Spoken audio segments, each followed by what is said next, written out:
ದೇವರು ಪ್ರೀತಿಸುವ ಪ್ರೀತಿಯ ಬಿಗ್ ಜೆ ಟಿ ವಿ ಪ್ರಿಯ ವೀಕ್ಷಕರಿಗೆ ನಮ್ಮ ಕರ್ತನಾದ ಯೇಸು ಕ್ರಿಸ್ತನ ಹೆಸರಿನಲ್ಲಿ ನಿಮ್ಮನ್ನು ವಂದಿಸಿ ಸ್ವಾಗತ ಬಯಸ್ತಿದ್ದೇವೆ. ಬನ್ನಿರಿ, ಇಂದು ನಾವು ದೇವರ ವಾಕ್ಯವನ್ನು ಅಧ್ಯಯನ ಮಾಡಿಕೊಳ್ಳೋಣ. ಹೌದು, ದೇವರ ವಾಕ್ಯ. ಮನುಷ್ಯನ ಮಾತಿಗೂ ದೇವರ ಮಾತಿಗೂ ವ್ಯತ್ಯಾಸ, ಭಾಳ ವ್ಯತ್ಯಾಸ. ಯಾಕಂತ ಹೇಳಿದರೆ ಮನುಷ್ಯನ ಮಾತು ಅದು ತಾತ್ಕಾಲಿಕವಾದದ್ದು, ದೇವರ ಮಾತು ಶಾಶ್ವತವಾದದ್ದು. ದೇವರ ಮಾತು ಸೃಷ್ಟಿಸುವ ಶಕ್ತಿ ಉಳ್ಳದು. ದೇವರ ಮಾತು ಅಮೂಲ್ಯವಾದದ್ದು. ದೇವರ ಮಾತು ಅದು ಆಹಾರ, ಆತ್ಮಿಕ ಆಹಾರ. ದೇವರ ಮಾತು ಅದು ಪರಲೋಕದಲ್ಲಿ ಶಾಶ್ವತವಾದದ್ದು. ದೇವರ ಮಾತು, ದೇವರ ವಾಕ್ಯ 2 ತಿಮೋತಿ 3:15-16 ಪ್ರಕಾರವಾಗಿ ಅದು ರಕ್ಷಣೆಯನ್ನು ಉಂಟು ಮಾಡುವ ಜ್ಞಾನವನ್ನು ಕೊಡುವಂಥದ್ದು ದೇವರ ಮಾತು. ಆದ ಕಾರಣ ದೇವರ ಮಾತನ್ನು, ದೇವರ ವಾಕ್ಯವನ್ನು ನಾವು ಅಧ್ಯಯನ ಮಾಡಿಕೊಳ್ತಾ ಇದ್ದೇವೆ. ಅದು ಭಾಗ್ಯಕರವಾದಂಥ ಒಂದು ಅನುಭವ. ಬನ್ನಿರಿ, ಇಂದು ನಾವು 1 ಪೇತ್ರ 4ನೇ ಅಧ್ಯಾಯದಿಂದ ಅಧ್ಯಯನ ಮಾಡಿಕೊಳ್ಳೋಣ. 1 Peter chapter 4. 1 ಪೇತ್ರ 4ನೇ ಅಧ್ಯಾಯದಲ್ಲಿ 12 secrets of sin stop life. ಭಾಳ ವಿಚಿತ್ರವಾದಂಥ ಒಂದು ಶಿರೋನಾಮೆ ವಿಷಯ. ಯಾಕಂತ ಹೇಳಿದರೆ 1 ಪೇತ್ರ 4:1 ಒಂದು ಮಾತು ಬಂದಿದೆ. ಅದೇನಂತ ಹೇಳಿದರೆ, ಈ ರೀತಿಯಾಗಿ ಮಾಡುವಂಥ ವ್ಯಕ್ತಿ ಪಾಪ ಮಾಡುವುದನ್ನು ನಿಲ್ಲಿಸಿ ಬಿಡುವುದಾಗಿ ಬರೆದಿದೆ. ಪಾಪ ಮಾಡುವುದನ್ನು ನಿಲ್ಲಿಸಿ ಬಿಡುವುದು. ವಾವ್, ಅದು ನಮಗೆ ಬೇಕು. ದೇವರು ನೋಡ್ರಿ ಎಷ್ಟು ಒಳ್ಳೆಯ ಒಂದು ಯೋಜನೆ, ಪ್ಲ್ಯಾನ್ ನನಗೋಸ್ಕರವಾಗಿ, ನಮಗೋಸ್ಕರವಾಗಿ, ನಮ್ಮ ಕುಟುಂಬಕ್ಕಾಗಿ, ನಮ್ಮ ಸಭೆಗಾಗಿ, ನಮ್ಮ ದೇಶಕ್ಕಾಗಿ ದೇವರು ನಮ್ಮ ಸ್ನೇಹಿತರಿಗಾಗಿ ಇಟ್ಟಿದ್ದಾರೆ. ಅದೇನಂತ ಹೇಳಿದರೆ, ಪಾಪ ನಿಲ್ಲಿಸುವ ಜೀವನ, ಸಿನ್ ಸ್ಟಾಪ್ ಲೈಫ್. ಒಬ್ಬ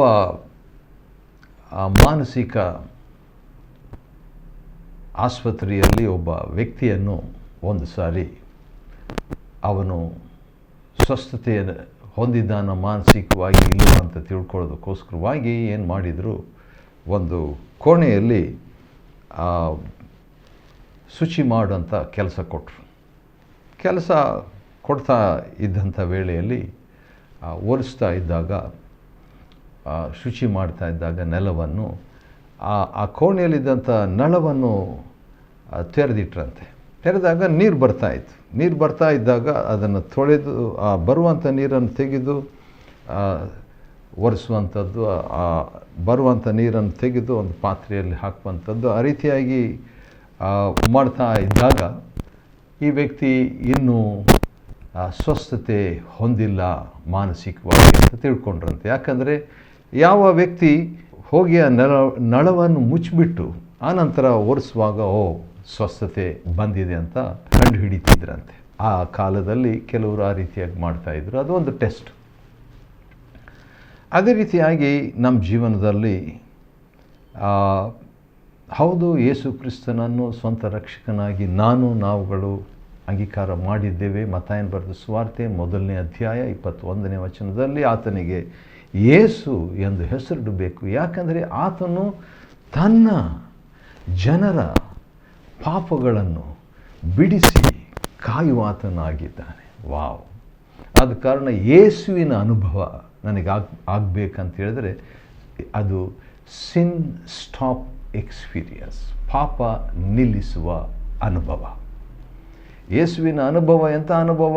ಪಾಪ ನಿಲ್ಲಿಸುವ ಅನುಭವ. ಆದುದರಿಂದ ನಾವು ಪಾಪ ನಿಲ್ಲಿಸುವ ಜೀವನದ 12 ರಹಸ್ಯಗಳನ್ನು ನೋಡಿಕೊಳ್ಳೋಣ. 1ನೇ ರಹಸ್ಯ 1 ಪೇತ್ರ 4ನೇ ಅಧ್ಯಾಯದಲ್ಲಿ ಇರುವಂಥ ಒಂದು 1ನೇ ವಚನ ಏನಂತ ಹೇಳಿದರೆ, ಕ್ರಿಸ್ತನ ಭಾವ, ಆಟಿಟ್ಯೂಡ್ ಆಫ್ ಕ್ರೈಸ್ಟ್.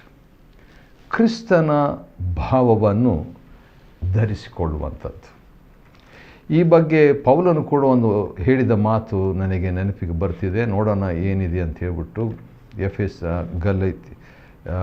ಫಿಲಿಪಿಯರಿಗೆ ಬರೆದ ಪತ್ರಿಕೆ 2ನೇ ಅಧ್ಯಾಯದಲ್ಲಿ ನೋಡುವಾಗ ಕ್ರಿಸ್ತ ಯೇಸುವಿನಲ್ಲಿದ್ದ ಮನಸ್ಸೇ ನಿಮ್ಮಲ್ಲಿಯೂ ಇರಲಿ. ಕ್ರಿಸ್ತ ಯೇಸುವಿನಲ್ಲಿದ್ದ ಮನಸ್ಸು, ಆ ಭಾವ ನಿಮ್ಮಲ್ಲಿಯೂ ಇರಲಿ ಅಂತ ಹೇಳಿಬಿಟ್ಟು ಈ ಫಿಲಿಪ್ಪಿ 2ನೇ ಅಧ್ಯಾಯ 5ನೇ ವಚನದಲ್ಲಿ ಆ ಮಾತಿದೆ. ಆದ ಕಾರಣ ಇಲ್ಲಿ ಕೂಡ ಆ ಮನಸ್ಸೇ, ಆ ಮನಸ್ಸನ್ನೇ ನಾನು ಧರಿಸ್ಕೋಬೇಕು. ಆ ಮನಸ್ಸನ್ನು ನಾನು ಧರಿಸ್ಕೊಂಡಾಗ ಏನಾಗ್ತದೆ, ನಾವು ಪಾಪ ಮಾಡುವುದನ್ನು ನಿಲ್ಲಿಸುವುದಕ್ಕೆ ಆ ಮನಸ್ಸು, 1 ಕೊರಿಂಥ 2:16 ಕ್ರಿಸ್ತನ ಮನಸ್ಸು ನಮಗೆ ದೊರಕಿತಲ್ಲ, ಆ ಮನಸ್ಸು ಪಾಪ ನಿಲ್ಲಿಸುವಂಥದ್ದನ್ನು ಸಹಾಯ ಮಾಡ್ತದೆ. ಯೇಸು ಎಂಬ ಅನುಭವ, ಮತ್ತಾಯ 1:21 ಅನುಭವ ನನ್ನದಾಗ್ತದೆ, ನಮ್ಮದಾಗ್ತದೆ. ಆ ರೀತಿಯಾಗಿ ಆಗಲಿಕ್ಕೆ ದೇವರಾತ್ಮನ ಸಹಾಯ ಮಾಡಲಿ. 2ನೇದಾಗಿ 1 ಪೇತ್ರ 4ನೇ ಅಧ್ಯಾಯದಿಂದ ನಾವೇನು ನೋಡ್ತಿದ್ದೀವಿ, ಪಾಪ ನಿಲ್ಲಿಸುವ ಜೀವನದ 12 ರಹಸ್ಯಗಳು. ಒಂದು ರಹಸ್ಯ ನೋಡಿದ್ದಾಯಿತು. ಈಗ 2ನೇ ರಹಸ್ಯ ಏನಂತ ಹೇಳಿದ್ರೆ, ಶರೀರದಲ್ಲಿ ಬಾಧೆ ಪಡುವುದು. ಗ್ರೀಕ್ ಮೂಲ ಭಾಷೆಯಲ್ಲಿ ಶರೀರ ಅಂತಿಲ್ಲ. ಯಾಕಂತೇಳಿದರೆ ಶರೀರಕ್ಕೆ ಗ್ರೀಕ್ ಭಾಷೆಯಲ್ಲಿ ಒಂದು ಪದ ಬಳಸಲಾಗಿದೆ. ಅದೇನಂತೇಳಿದರೆ ಸೋಮ. ಆದರೆ ಇನ್ನೊಂದು ಪದ ಗ್ರೀಕ್ ಭಾಷೆಯಲ್ಲಿ ಸಾರ್ಕ್ಸ್ ಅಂತ ಬಳಸಿದೆ. ಸಾರ್ಕ್ಸ್ ಅಂತ ಹೇಳಿದರೆ ಅದಕ್ಕೆ ಕನ್ನಡದಲ್ಲಿ ನಾವು ಹತ್ತಿರವಾದಂಥ ಒಂದು ಪದ ಏನಂದರೆ ಮಾಂಸದಲ್ಲಿ ಅಂತ ಹೇಳ್ಬಿಟ್ಟು, ಸಫರಿಂಗ್ ಇನ್ ದ ಫ್ಲೆಶ್. ಮಾಂಸ ಅಂತ ಹೇಳುವಾಗ ಹೌದು, ನಮ್ಮ ಮಾಂಸದಲ್ಲಿ. ಯಾಕಂದರೆ ಮನುಷ್ಯನು ಯಾರು ಅಂತ ಹೇಳ್ಬಿಟ್ಟು ನೋಡುವಾಗ, ಮನುಷ್ಯನು ದೇಹ, ಆ ದೇಹದಲ್ಲಿ ಮಾಂಸ, ದೇಹದಲ್ಲಿ ಎಲುಬು ಮತ್ತು ಪ್ರಾಣ, ಆತ್ಮ ಇರುವಂಥ ವ್ಯಕ್ತಿಯೇ ಮನುಷ್ಯ. 1ನೇ ಥೆಸಲೋನಿಕದವರಿಗೆ ಬರೆದ ಪತ್ರಿಕೆ 5:23 ಪ್ರಕಾರವಾಗಿ. ಹಾಗಾದರೆ ಈ ಮಾಂಸದಲ್ಲಿ ಬಾಧೆ ಪಡುವಂಥನಂದರೆ, ಈ ಮಾಂಸಕ್ಕೆ, ನಮ್ಮಲ್ಲಿರುವಂಥ ಮಾಂಸಕ್ಕೆ ಆಶೆಗಳು ಭಾಳ ಇರ್ತವೆ. ಯಾಕಂದರೆ 1ನೇ ಯೋಹಾನ 2:15 ಪ್ರಕಾರವಾಗಿ ಲೋಕದಲ್ಲಿರುವಂಥದ್ದು ಶರೀರದ ಆಶೆ. ಶರೀರಕ್ಕೆ ಆಶೆ ಇದೆ, ಕಣ್ಣಿಗೆ ಆಶೆ ಇದೆ, ಬದುಕು ಬಾಳಿನ ಡಂಬ, ಬದುಕು ಬಾಳಿನ ಗರ್ವ, ಇದು ಲೋಕ ಅಂತ ಕೂಡ ಹೇಳ್ಬೋದು. ಆದ ಕಾರಣ ಈ ಶರೀರದ ಆಶೆಗೆ ಒಳಪಡುವಾಗ ಶರೀರಕ್ಕೆ ಖುಷಿ ಆಗ್ತದೆ, ಸಂತೋಷ ಪಡ್ತದೆ. ಆದರೆ ಆ ಒಂದು ಶರೀರದ ಆಶೆಗೆ ಒಳಪಡದಿರುವಾಗ ಶರೀರಕ್ಕೆ ಬಾಧೆ ಆಗ್ತದೆ.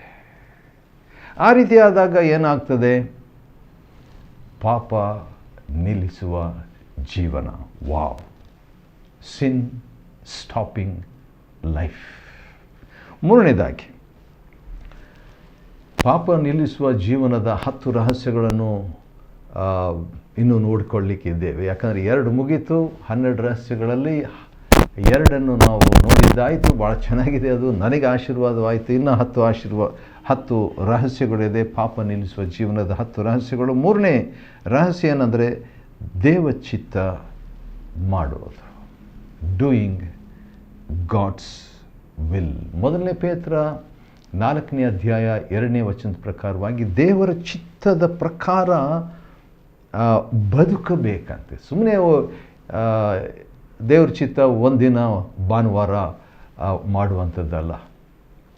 ನಮ್ಮ ಜೀವಮಾನವೆಲ್ಲ ನಾವು ಬದುಕ್ತಾ ಇದ್ದೀವಿ, ಬರೀ ಭಾನುವಾರ ಬದುಕೋದಿಲ್ಲಲ್ಲ. ಆ ರೀತಿಯಾಗಿ ನಾವು ಉಳಿದಿರುವ ಕಾಲ ನಾವು ಹೇಗೆ ಬಾಳ್ಬೇಕು ಈ ಭೂಲೋಕದಲ್ಲಿ ಅಂದರೆ ದೇವ್ರ ಚಿತ್ತವನ್ನು ಮಾಡುವವರಾಗಿ ನಾವು ಬದುಕಬೇಕು. ನಮ್ಮ ಕರ್ತನಾದ ಯೇಸು ಕ್ರಿಸ್ತನ ಬಗ್ಗೆ ನಾವು ನೋಡುವಾಗ, ನಮ್ಮ ಕರ್ತನಾದ ಯೇಸು ಕ್ರಿಸ್ತನು ಕೂಡ ಹಾಗೆಯೇ ಬದುಕಿದ್ರು. ಯಾಕಂದರೆ ಕ್ರಿಸ್ತನು ಭೂಲೋಕದೊಳಗೆ ಬಂದಾಗ ಆತನು ಹೇಳಿದಂಥ ಮಾತು, ಇಬ್ರಿಯರಿಗೆ ಬರೆದ ಪತ್ರಿಕೆ 10ನೇ ಅಧ್ಯಾಯದಲ್ಲಿ 7ನೇ ವಚನದಲ್ಲಿ, ದೇವರೇ ಪವಿತ್ರ ಗ್ರಂಥದ ಸುರುಳಿಯಲ್ಲಿ ನನ್ನನ್ನು ಕುರಿತು ಬರೆದಿರುವಂತೆ ನಾನು ನಿನ್ನ ಚಿತ್ತವನ್ನು ನೆರವೇರಿಸುವುದಕ್ಕೆ ಬಂದಿದ್ದೇನೆ ಎಂಬುದಾಗಿ. ಕೀರ್ತನೆ 40ನೇ ಅಧ್ಯಾಯ 6ರಿಂದ 8 ವಚನಗಳಲ್ಲಿ ಇರುವಂಥ ಅದೇ ಮಾತು ಇಬ್ರಿಯರಿಗೆ ಬರೆದ ಪತ್ರಿಕೆ 10ನೇ ಅಧ್ಯಾಯ 7ನೇ ವಚನದಲ್ಲಿ ನಮ್ಮ ಕರ್ತನಾದ ಯೇಸು ಕ್ರಿಸ್ತನು ನುಡಿದಂಥ ಮಾತು ದೇವರ ಚಿತ್ತ. ಇದು 3ನೇ ರಹಸ್ಯ. 4ನೇ ರಹಸ್ಯ, 1 ಪೇತ್ರ 4ನೇ ಅಧ್ಯಾಯದಿಂದ ನಾವು ಪಾಪ ನಿಲ್ಲಿಸುವ ಜೀವನದ 12 ರಹಸ್ಯಗಳನ್ನು ನೋಡಿಕೊಳ್ತಾ ಇದ್ದೇವೆ. ಅದರಲ್ಲಿ ಈಗಾಗಲೇ 3 ರಹಸ್ಯಗಳನ್ನು ನೋಡಿದ್ದಾಯಿತು. ಇನ್ನು ಒಂದು 9 ರಹಸ್ಯಗಳನ್ನು ನಾವು ನೋಡಿಕೊಳ್ಳೋಣ. ಹೌದು, 7ನೇ ವಚನದಲ್ಲಿ 1 ಪೇತ್ರ 4:7ರಲ್ಲಿ ಪ್ರಾರ್ಥನೆ, ಪ್ರೇಯರ್, ಪ್ರಾರ್ಥನೆ. ಹೌದು, ಈ ಪ್ರಾರ್ಥನೆ ಇಲ್ಲದೆ ನಾವು ಪಾಪ ನಿಲ್ಲಿಸುವ ಜೀವನ ಹೊಂದಲಾರೆವು.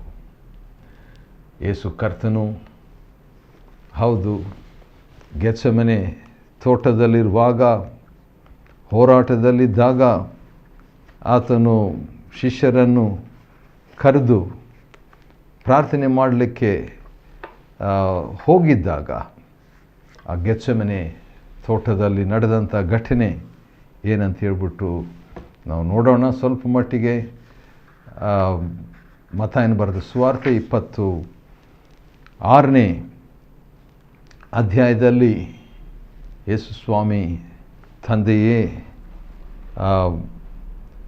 ನಿನ್ನ ಚಿತ್ತದಂತೆ ಆಗಲಿ ಎಂಬುದಾಗಿ ಪ್ರಾರ್ಥನೆ ಮಾಡಿಬಿಟ್ಟು 3 ಸಾರಿ ಆ ಪ್ರಾರ್ಥನೆಯನ್ನು ಪುನರಾವರ್ತಿಸಿ ಯೇಸು ಸ್ವಾಮಿ ಶಿಷ್ಯರಿಗೆ ಹೇಳಿದಂಥ ಒಂದು ಮಾತು ನೀವು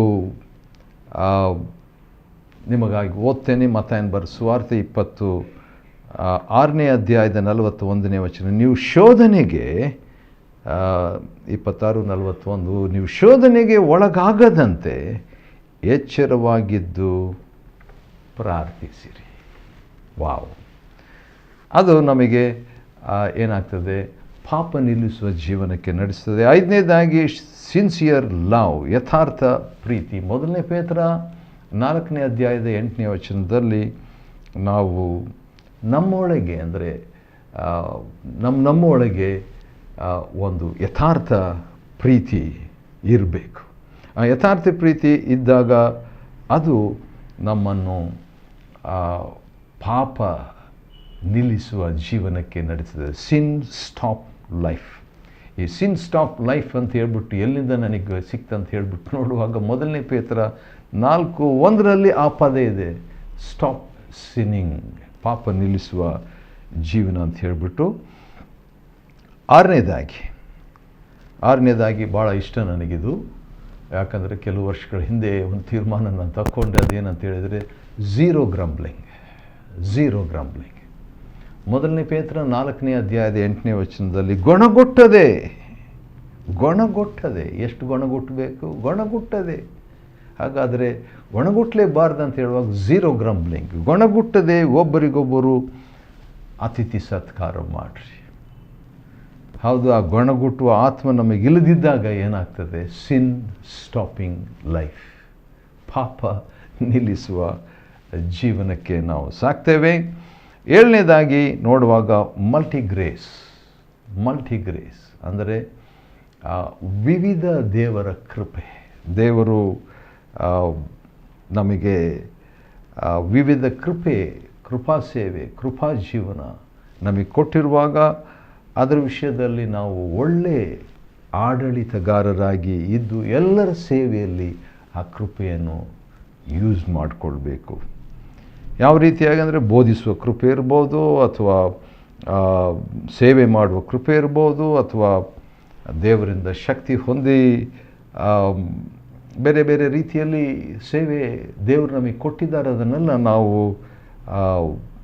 ಇತರರಿಗಾಗಿ ಯೂಸ್ ಮಾಡುವಾಗ ಪಾಪ ನಿಲ್ಲಿಸುವ ಜೀವನದ ರಹಸ್ಯ 7ನೇ ರಹಸ್ಯವನ್ನು ಹೊಂದ್ತೇವೆ. 8ನೇದಾಗಿ ಗ್ಲೋರಿಫೈ ಇನ್ ಆಲ್, ಎಲ್ಲದರಲ್ಲಿ ಮಹಿಮೆ. ಹೌದು, ಇದರಿಂದ ಯೇಸು ಕ್ರಿಸ್ತನ ಮೂಲಕ ದೇವರಿಗೆ ಮಹಿಮೆ ಉಂಟಾಗುವಂಥ ಜೀವನ. ಎಲ್ಲರೂ ಪಾಪ ಮಾಡಿ ದೇವರ ಮಹಿಮೆಯನ್ನು ಹೊಂದದೆ ಹೋಗಿದ್ದ ರೋಮ 3:23. ಹಾಗಾದರೆ ನಾವು ಎಲ್ಲರೂ ದೇವರಿಗೆ ಮಹಿಮೆಯನ್ನು ನಾವು ಮಹಿಮೆಯನ್ನು ತರುವಂಥ ಜೀವನ ಮಾಡುವಾಗ ಪಾಪ ಮಾಡದೆ ಪಾಪ ನಿಲ್ಲಿಸುವ ಜೀವನವನ್ನು ನಾವು ಮಾಡ್ತೇವೆ. ಯಾಕಂದರೆ ಆತನಿಗೆ ಯೇಸು ಅಂತ ಹೆಸರು ಇಡಬೇಕು. ಆತನೇ ಜನರ ಪಾಪಗಳಿಂದ ಬಿಡಿಸಿ ಕಾಯುವ ಆತನು. 9ನೇದಾಗಿ ಸಂತೋಷ ಉಳ್ಳವರಾಗಿರಬೇಕು.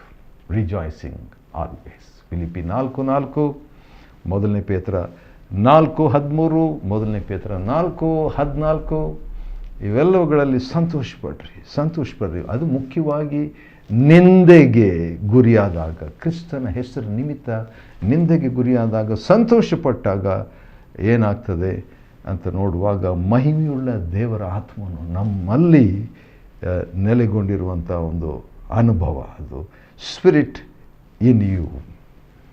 ಅದು ಕೂಡ 10ನೇ ಒಂದು ರಹಸ್ಯ. 1 ಪೇತ್ರ 4:14.